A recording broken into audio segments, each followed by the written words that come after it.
तो आप 9वीं फेल क्यों कहते हैं? भाई रजत जी, आप बताइए, आप पत्रकार हैं तो मैं आपको क्या कहूं, वकील कहूंगा?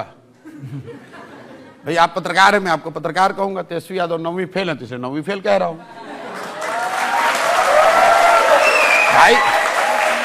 भाई अब अभी ऐसा है, जीवन में पढ़ाई की तो कोई उम्र है नहीं।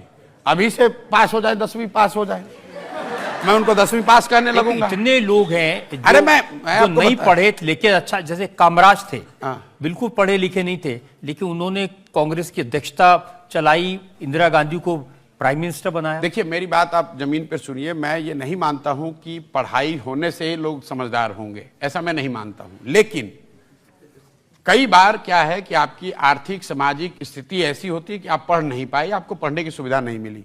लेकिन जैसा कि आप खुद बता रहे थे, जिसके पिताजी मुख्यमंत्री, माताजी मुख्यमंत्री, वो व्यक्ति 9th क्लास पास न करे, सिर्फ ये नहीं दिखाता कि वो पढ़ने में अच्छे खराब है, ये दिखाता है कि शिक्षा को लेकर उनके मन की सोच क्या है, शिक्षा की महत्ता कितनी उनके मन में है।